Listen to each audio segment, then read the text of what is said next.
We interrupt our program to bring you this important message.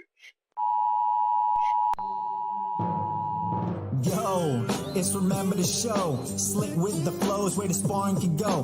Who's gonna be on, man, you never will know. Guess you better tune in, cause we live from Chicago. Belal Muhammad, that's the king of the tweets. Jason Anik looks like John, step his hands to his feet. Every Thursday, we gon' give you a treat. It's Remember the Show, hit play and repeat.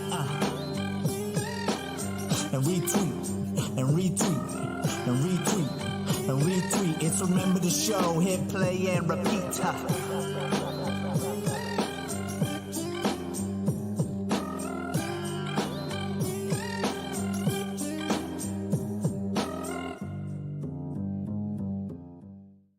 Oh, what is up? It's Remember the Show. You know, shout out AC in the comments. He's like, whoever it is, like, you're late. It's 3:34. You know what, AC? You're right. We are late. We apologize. We're like a month late. I guess we took the month of April off. But anyway, we're 129 episodes in. He is the next UFC welterweight champion, Belal. Remember the name. Remember the fudging name, Muhammad. My name is Jason Anik. You look like you're home in the second city with a little picture that's in a frame, but it's not quite up in the corner of that frame, right? We need to get that picture a little tighter in that frame. Is that Poirier? You know, that's the Poirier. Oh, no, you're tight in the frame. It's just the picture in the frame needs a little love. Anyway, once Belal Muhammad becomes champion, we'll get him a full studio. But how are you, my brother? Good, brother, man. It's been a minute. Last time we saw each other was the pay-per-view, but yeah, you know, trying to stay busy, trying to stay active, staying in the gym, but missed the podcast. Yeah, nice to be back. Nice to be back. And no game show tonight. We're just going to chop it up. Lots to talk about. And so I got to begin here. Let's get right to the topics. Let's jump right out the gate because that's what I want to talk to you about anyway. So UFC 304. Anyone who watches or listens to the Anik and Florian podcast probably heard my brother say, like, he's something like, you know, can we get an announcement for Belal Muhammad's championship fight? Like, what are we doing? Right. And so it does seem like, you know, you could be sure I've already looked at flights. For whatever reason, it seems like a foregone conclusion that it's going to be Manchester, England, whether they're waiting for an opponent for Aspinall, whatever it may be. But I want to ask you, what does it feel like to sort of like have a date, but not have a date and like be in a camp? I mean, you are in a camp for a championship fight, unless I'm mistaken. Yeah, 100%, bro. I'm out here training at 3 a.m. to just get ready for the time zone change and just to right. Nah, for like right now, mentally mindset, I've always been with the same mindset that Leon's my next opponent regardless. So I've been in this camp, been in that same mindset forever. Now it's just like stopping the people from asking me the same question, right? When are you fighting? When is they gonna announce it? When are they gonna do this? Now we got a date, so we're an inch closer. Now, like for everybody who like the message I get, everybody pretty much knows what it is, but it's just like waiting for them to announce it. And I think it's close. I feel like they usually do stuff when the other pay-per-views are happening. So I think this weekend, hopefully Dana White gets the press conference and he announces the main and the co-main for this card. And it'll be huge. I see they got a new stadium down there. That's going to be sick. And, you know, you got people complaining about the time zone changes, but yeah, it's gonna be weird for the fans out there. But I don't think those fans are going to care. Yeah, well, one guy that's not going to be complaining, you can be sure, is Belal Muhammad. What, if you're co-main or main event, you're walking, 5 a.m.? That's fine. You woke up around that time to properly nourish yourself during Ramadan, unless I'm mistaken. So you're good. I was just you know? It's like, all right, perfect time for our morning prayer. So we'll be all right. Yeah, exactly. I love it. Well, I'm excited. And as you know, we'll get into it, but Jonathan Martinez going to Brazil, fight Jose Aldo, Belal Muhammad. We like nothing more than going into Leon's backyard. So that's where you're going to take us. We're happy to go. All right. So UFC 300. I know it's on the back burner. I know we had an Apex card in between or two. So what's this, AC? I think Leon knows his time is up, so he's dragging it as long as possible. If he didn't see Belal as a threat, he wouldn't have taken the fight long ago. Your thoughts, Belal? Yeah, no, I mean, I think people realize it with this guy. Like, look how long it took them to book him and Kobe. And they announced that Kobe fight right after his Leon when he fought Usman. I think people look at it and they'll say whatever they want to say, but it's Leon that's a hard guy to deal with. Leon that doesn't like to fight. He doesn't like to stay active. He wants to hold on to that belt as long as possible. And once I get the belt, I'm going to make the division great again. It's going to be an exciting division again. It's going to be an active division again where we're going to have fights. It's like there's not one fight a year, and man, is this guy gonna fight this fight? What card is this guy gonna talk about? Like, this guy doesn't promote himself, doesn't push the division, doesn't say the division. I was telling my my boy the other day, I'm like, bro, I hope that like his coaches are in like the press conference, because Leon's not gonna say a word. So I'd rather like go back and forth with his coach. Right. Oh, you'll get Leon going. You'll get Leon going in Manchester. You can be sure. How far? There he is. Big Ron bets Vegas. How far is it to Manchester from Vegas? Not close, Ronald. Not close. That's Ronald Pellegrino. Anyone need a taco in Las Vegas? Paradise Cantina open 24 hours. I prefer the chicken tacos. Cody Merrow, our producer, thinks the mahi tacos are maybe the best meal on earth. But anyway, we were out there UFC 300. Belal got to experience the penthouse out there with Big Ron. So UFC 300. So I spent some time with Justin Gaethje last weekend. John was playing in this Patrick Mahomes golf tournament, right? So spent time with Gaethje. And let me just tell anyone who's curious, you can be sure Justin Gaethje still absolutely winning in life. Like, dude, looked terrific, was firing on all cylinders, couldn't have been more sharp. So it was great to see him. Talk about a guy, if there was ever a guy I wouldn't worry about in a spot like that, bouncing back at Justin Gaethje, and the proof was in the pudding. You've been around Gaethje, right? That probably doesn't surprise you. Yeah, 100%. Like, you can just tell his mindset. He always goes into mindsets, even before his fights, where it's like, I don't know if I'm going to be alive tomorrow. And I don't think he wants to go out on his shield. He knows that type of style, that type of fight, that's what he lives for. He lives for fights like that, endings like that. And regardless of what people are going to say, oh, you shouldn't have taken it, you should have did this, you should. Like, he lives with his decision. And you can just tell that he's content with it. And that's the biggest thing, because he has a big family around him. Like, his dad and mom are in the audience. Like, the people around him are close. And he knows that all that matters is that he has their love. Fans are like fickle, right? You suck if you lose. And if you win the way that they didn't want you to win, then you still suck. And if you lose, they're all back and forth. Like, for him, none of that stuff matters to him. It's his family, his friends. And, he loves golf. So the fact that he was out there just doesn't surprise me at all. Yeah. And he's just like you, all you real, like, disciplined fighters. Well, maybe he's not just like you, but only like a bite of dessert, not really messing with it. So just, still eating a little clean, look good.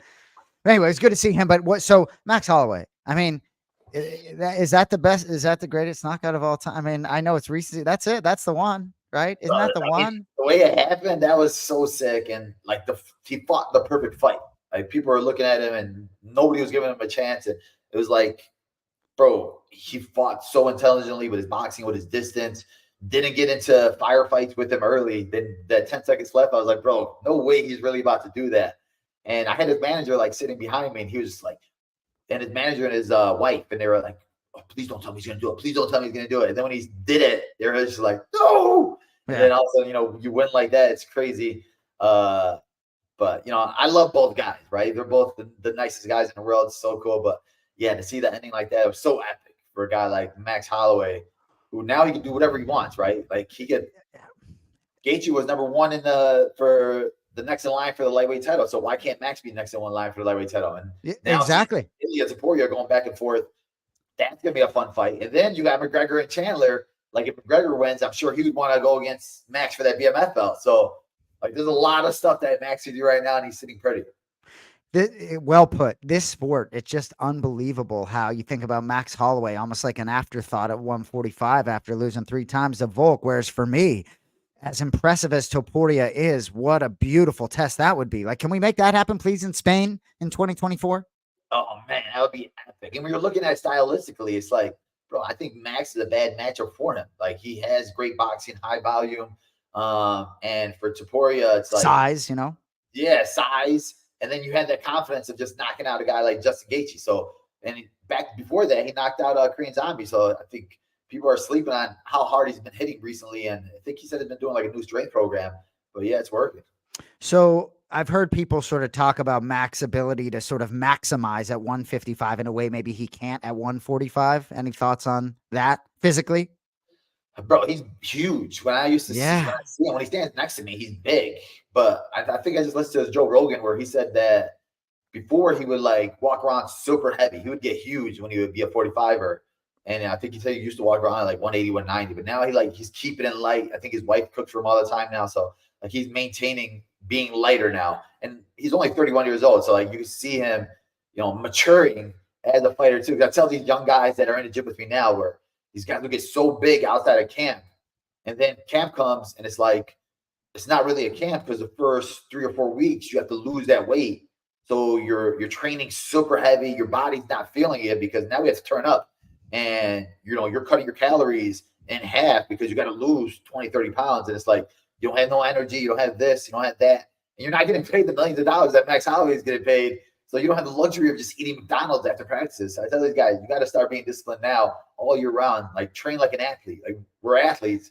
So eat like an athlete. Like, you can't be putting like bad fuel into your engine if you want your car to go smoothly. But I think Max now, I think he has all the stuff he's doing right. I think Volk was just a terrible matchup for him, right? When you got to fight a guy back to back to back, it's hard. But I think now with new opponents, gives you new energy, new training camps. I think he's excited.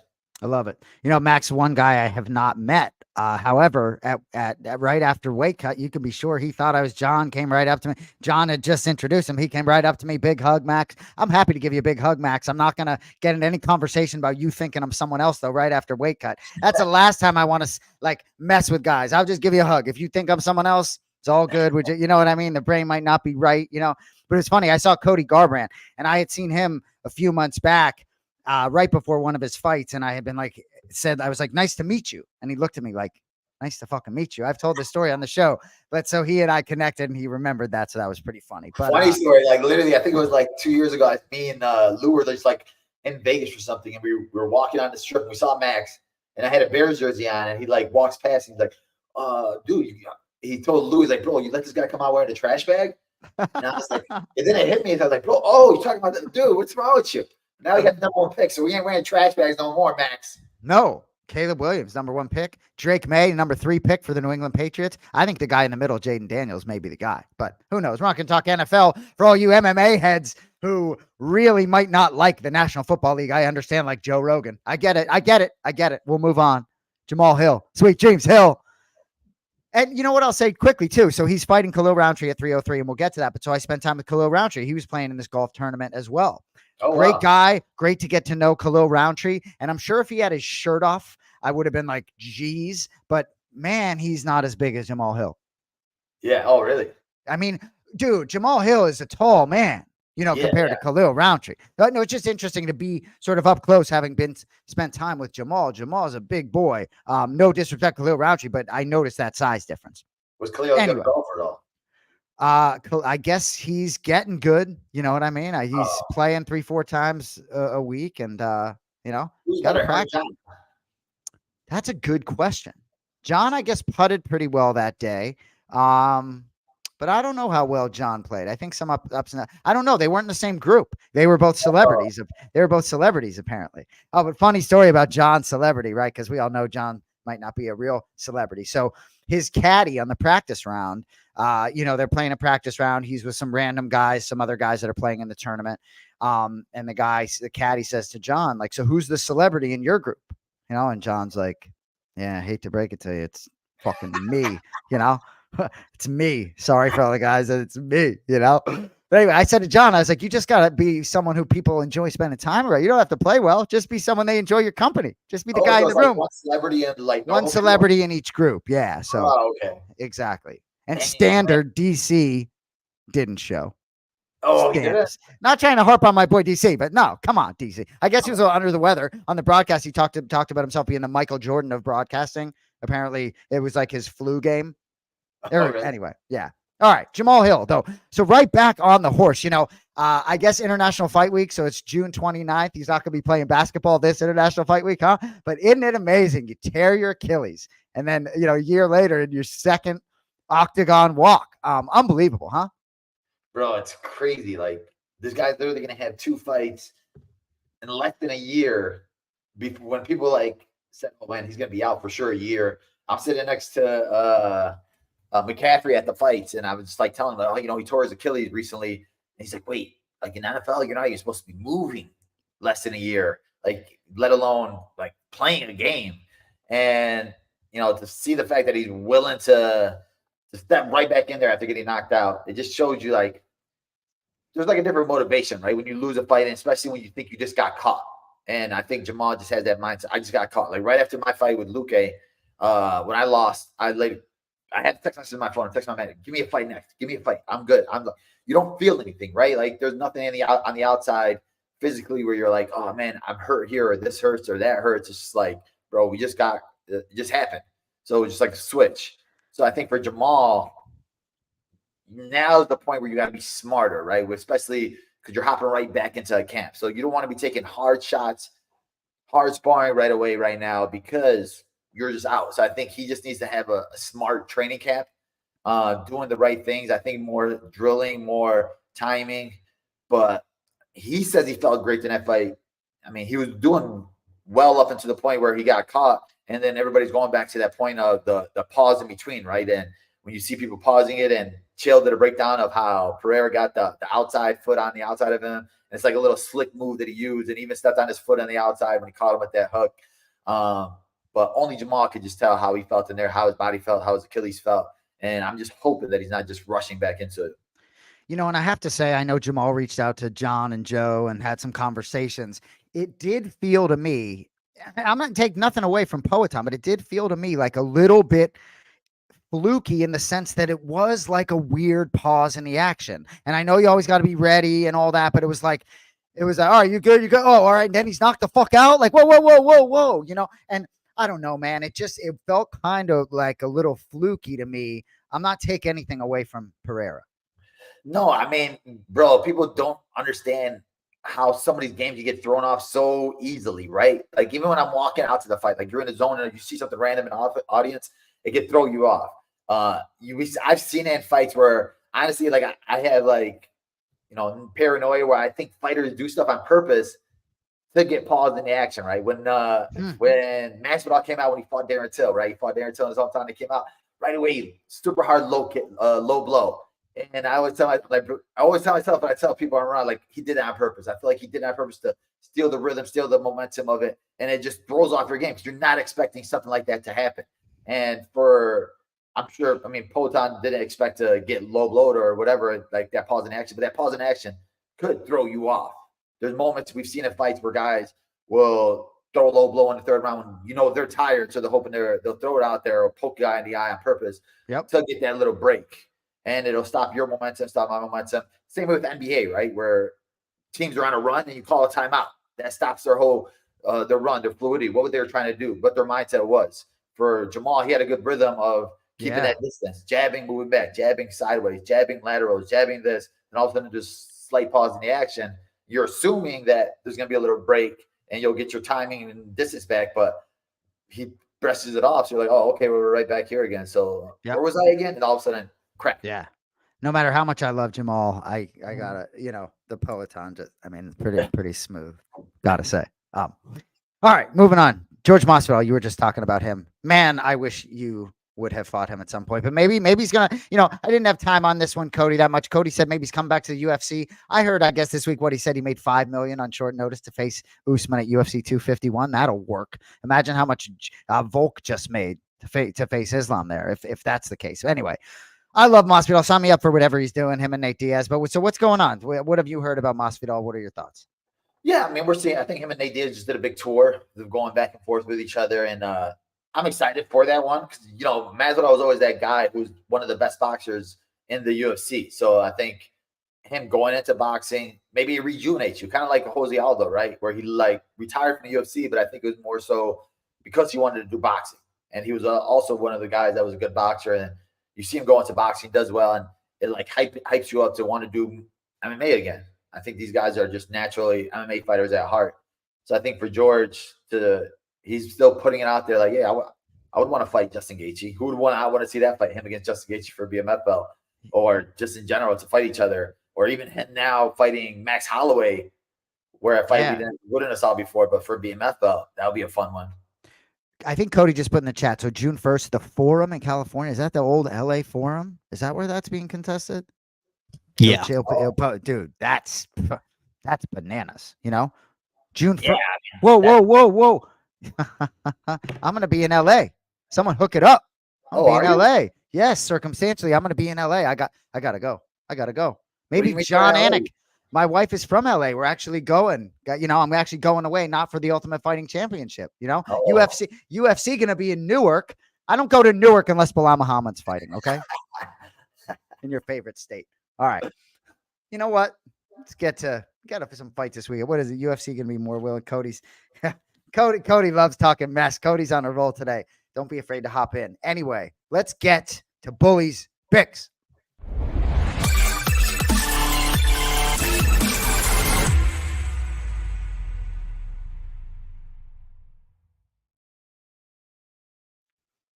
So I saw Dominic Cruz this weekend. And man, that guy likes to like I've told you before, I got to stay on my toes. Any utterance out of my mouth that does not make sense or is inaccurate, Dominic Cruz is going to be right on top of me. No, but we had fun. I love seeing my boy Dom. I bring it up in the context because he was not offered this co-main event spot against Jose Aldo at UFC 301. And had he been, he would have accepted. And with all due respect to Jonathan Martinez, would Dominic Cruz, Jose Aldo not have insane hype for this card? Really? So he said he wasn't offered it at all? No. Man, that would have been sick. That would have been a sick fight. I wonder why they didn't offer it. It's interesting, and it makes a lot of sense. And I know, Martinez won 6 straight. No disrespect, but Cruz and all those, one of those fights that you always wanted to watch, right? There was a point where they were both like the best in their divisions and like two of the best pound for pound. So that would have been cool. Well, Cody said UFC probably knew Dom was saying no to Brazil. Well, I can tell you now from the horse's mouth, that's not the case. Anyway, co-main event, UFC 301 coming up this weekend. My brother's in Brazil. I'm not.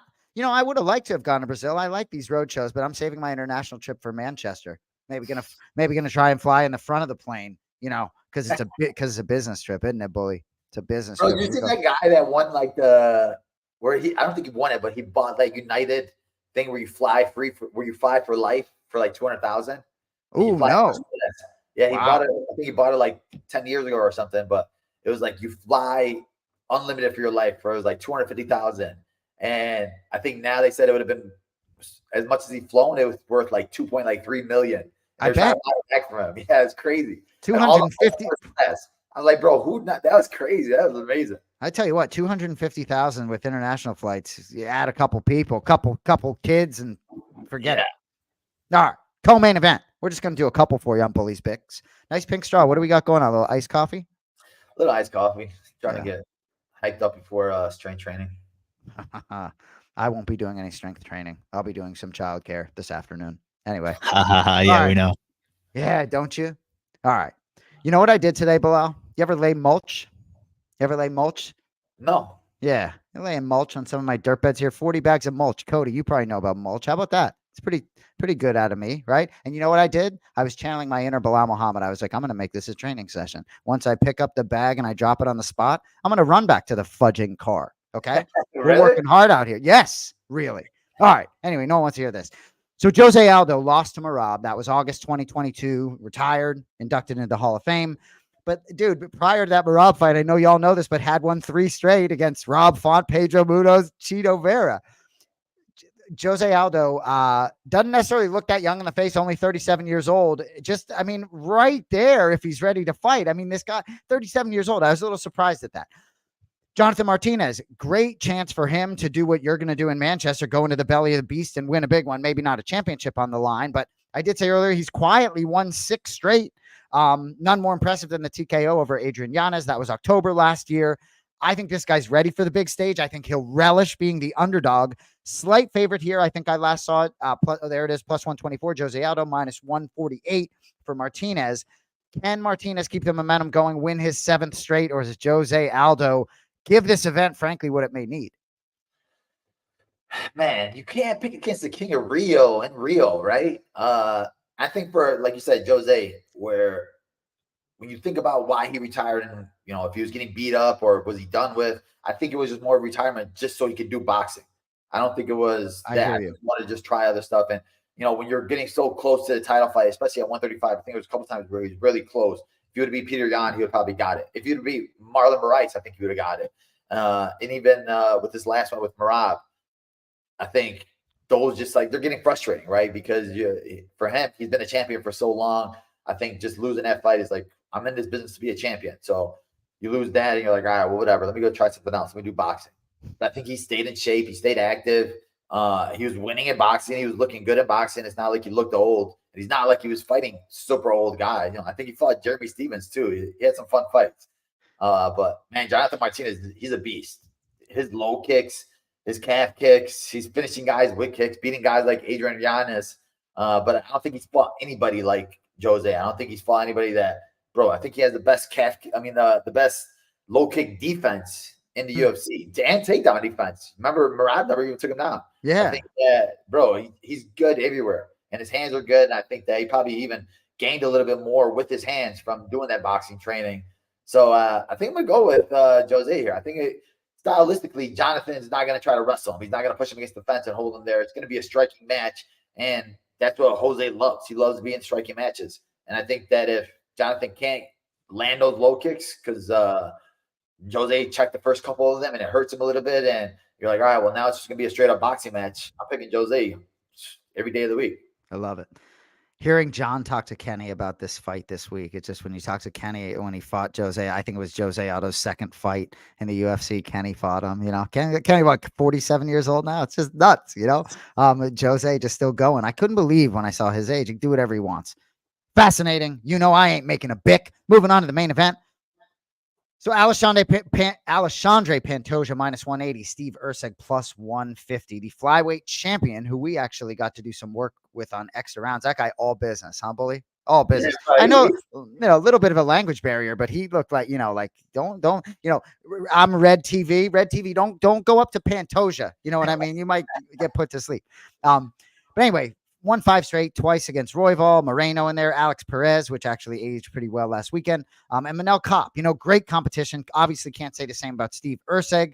But Steve Erceg, 12-1 as a pro on an 11-fight winning streak, but not all in the big show like Belal, right? But only 3 of those in the UFC, 2 unanimous decision. Most recently, second round knockout of Matt Schnell. That was March 2nd, and now he fights in Rio for the flyweight championship of the world. Unbelievable. So I think a lot of people think he is a live dog and certainly has a shot. Vegas reflects that. I think others think plenty of value on Pantoja minus 180. We talked about Jamal Hill's early opportunity, championship opportunity. And obviously we've talked that you never know when it's coming. Ask Belal Muhammad. But Steve Erceg, it's here, 28 years old. And some of these guys, when they get that opportunity, it's like even Topuria, right? Even if he had lost to Volk, that opportunity was coming back. So I think for a guy like Erceg, the opportunity may come back again at 28 years old, but it's here now. Does he get it done in Brazil against Alexandre Pantoja? That name gave me trouble there. Man, I think people are sleeping on this fight, right? Especially because the flyweight division. A lot of these guys, they're all pretty even skill-wise. They're all good everywhere. They all have good grappling, good striking, and Erceg got power. We saw in his last fight, he hit it hard. And I think he's just a black belt too, so he got a good ground game. Pantoja's, I think the level of competition he's fought is obviously way higher than Steve, but he's been in some wars. He's been in some battles, especially with Moreno, and it takes a toll on your body. But I think hunger-wise, I think, like you said, Pantoja's still hungry. He's not sitting there, buying jewelry and stuff now that he's the champion. He's like, he does everything for his family. He knows what he's fighting for, who he's fighting for. And just even like how he came at Sean Strickland, where Sean Strickland was trying to say that the 25 division needs to be going, the women division needs to go. And he's like, bro, this is how I feed my family. You're going to try to take away food out of my family's mouth. You shut your mouth. Yeah, like he got angered by it. But you can just tell how passionate he is about the sport and about what he does. And I think that I'm going with Pantoja, but I do think Steve, he has power. He has jiu-jitsu. I think he's going to be one of those, barroom brawls. But I think Pantoja is going to know where to win rounds. He's going to know, all right, now if I get your back, I'm going to hold you here. Now if I get close here, I'm going to grab hold of you. I'm going to take you down. He's going to fight smart because he knows he doesn't want to lose that belt because that's when you get all the big money. So I think he's going to play it safe over there, especially in Rio. I think it's going to be a decision because Steve's going to be a hard guy to finish. But I got Pantoja by 5-round unanimous. Yeah, I like a little parlay, a little Brazil parlay, Pantoja, Jose Aldo. What do you think of that? Yeah, that's a good one right there. I like that one. And who's the other one before that one? The guy fighting Anthony Smith. I got him too. Oh yeah, there's a lot of huge favorites on this card. There Vitor, it is. Yeah. Anthony Smith. Oh yeah, it may be a good night for Brazil. So my brother's going to be, I guess, doing the weigh-in show over there. I guess they don't, I guess what is Helly? Does Dan Helly usually host that show? Yeah. Yeah. So I guess John will be doing that. So you could be sure he'll be saying something that he shouldn't on that morning. We prefer when he's just announcing the guys and their weights and announcing Bud Light and just keeping him safe. He likes running his mouth. So what else going on with you other than focusing on the football in Chicago these days? I've been super big. Yo, what up, Madison? I've been big on playoff basketball right now. But yeah, biggest one right there. Yeah, the chance of an official announcement of Belal's title fight makes it worth staying up late. We appreciate you. Yeah, we would love to say that we're announcing it here, but you know what? Like, doesn't it feel like it's already announced? It's already announced in our minds. We've already manifested this championship. We really feel like we have a date, do we not? I mean, we have the date. Now it's just waiting for Dana. Yeah, exactly right. See, you've said twice on this program with the quote, "We have a date." I love it. The champs have a date. It's just for the chump to show up. Exactly. I'm telling you. So I'm in a straight on basketball mode right now, just training mode. I'm gonna be in Kentucky that June 8th card for Buffalo Chuck back in the mix. So in Kentucky, or is that St. Louis, Missouri? What? No, the Missouri card. I think in 2 weeks. The Kentucky card. They're doing Kentucky? No way, man. Yeah, that's what I was like. This random. See, that's great. John and I were just talking. UFC returns to Louisville Saturday, June 8th. Wow. See, sometimes some of those are off my radar because John's not working them. I loved it when he was just doing all these domestic sites where you're traveling to different spots, But we went to Nashville last year, and it's like a fight night, and Jake Paul was fighting that night, and I hate to say it, the masses were more into that, Yeah. So. But I think Kentucky would be interesting. It'd be fun. Maybe I'll get some fried chicken. There you go. Anyway, it was great to see you out in Vegas for UFC 300. That was an amazing event. It did feel bigger. It did feel different. I was really hoping for Belal Muhammad's name to be announced that night so that was the one loss for me that night, but we know it's coming. Leon better be getting ready too. Better be getting ready, Leon. 5 rounds of madness. Anyway, if you don't have anything else, we're going to get on out of here. For the great Cody Merrow running the ship, we appreciate you as always. Merchandise, hit up johnanik.com. We got to get new Belal Muhammad designs out very soon. We got to do it. Anyway, for the great Belal Muhammad, my name is Jason Anik. We'll see you next Thursday, 3:30 Eastern time. I'll remember the show. We appreciate you. Peace.